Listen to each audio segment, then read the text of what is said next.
Let me screen share real quick and go to open the PowerPoint. Okay, welcome to my oral presentation on myself. My name is Christian Gamble.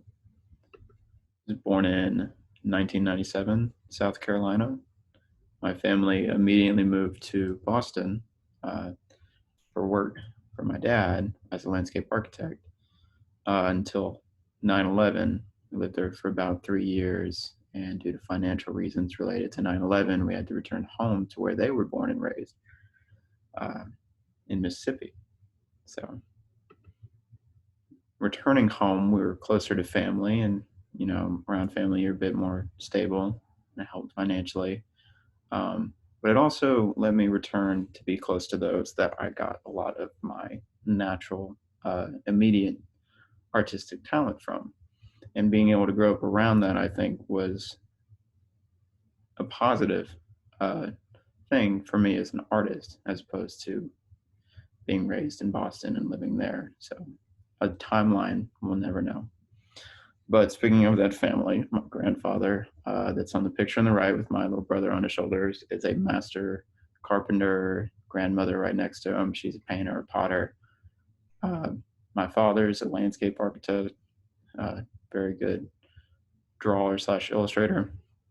And being around this family supported me in continuing as an artist. As a kid, you do little arts and crafts, but you don't take it seriously. It wasn't until high school that I really started taking the talent that I had seriously. But talent only gets you so far. It's only a starting point. So I wanted to get really good. I wanted to do for a living the things that I enjoyed my time in, which was comic books and video games and cool sci-fi movies. So I wanted to be a really good illustrator so I could create awesome concept art for the future. And that was my basic, this is what I'm going to do career path term.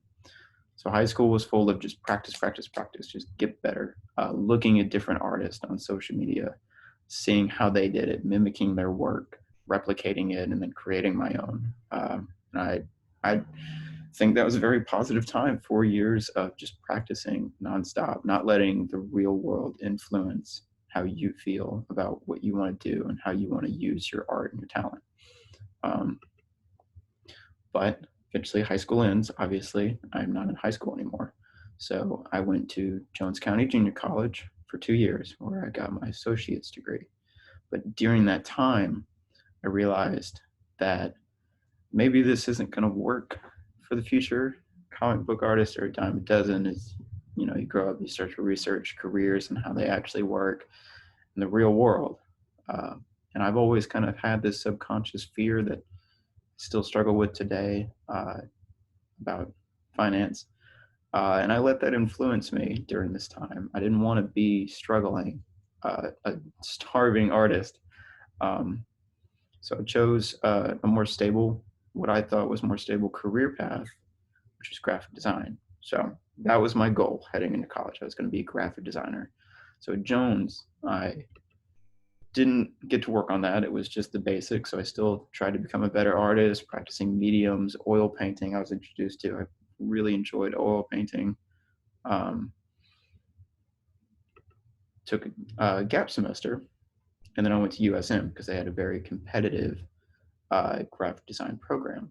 And after the first year, you go into an elimination process essentially for the BFA, finer art, become a better designer. And that's what I wanted. I wanted to be the best. I found a very competitive side of me I didn't know I had before, especially in art in this major. But I think that's a positive thing overall because it pushes you to be better. So this is some artwork from the time getting into USM current era Christian Gamble. So, but at USM, I still continued to take oil painting classes, Professor Chen's ceramic class, and I always enjoyed and appreciated the different perspectives given from different artists in their mediums. So ceramics very different, paintings very different, illustrating, but you can learn a lot And when you're pushed to explore that, you can apply it in other art forms in ways you didn't quite know. Especially in graphic design, these things can be applied in subtle ways that just make your designs a bit more interesting. So I'm very grateful for continuing to explore and being pushed by my professors in all the different mediums. Um, Having said that, with the different mediums, there's also this kind of balance when you want to be a jack of all trades as opposed to being a professional in just one medium. So it creates this, there's this artist ego-ness between the two of being like really good and crippling self-doubt because you're like, oh, you could be really good at this one thing, but you're focusing on all this other and you're just not quite the best. This is where that competitive edge began to bite me in the ass a little bit. So you can see the diagram at the left, crippling self-doubt, narcissism. But the main thing I try and create now as an artist is I'm still continuing to learn and explore these different mediums, is that there's a balance between the two, and that is art, continuing to enjoy it, yes, improving, but also exploring, having fun, being humble about it. Um, and that is my goal right now as an artist, not just to be financially well off, but also love what I do and be good at it and continue to just have fun with it. So in terms of all that being said, in terms of art, what that means to me, I thought this quote from the Dead Poets Society summed it up best, and it is, the human race is filled with passion. Medicine, law, business, engineering, these are noble pursuits and necessary to sustain life. Finance. But poetry, beauty, romance, love, I'm going to insert art. These are what we stay alive for. And it's what I stay alive for. So it's what I enjoy to do. Thank you for joining me for my oral presentation. I hope you have a good rest of your day.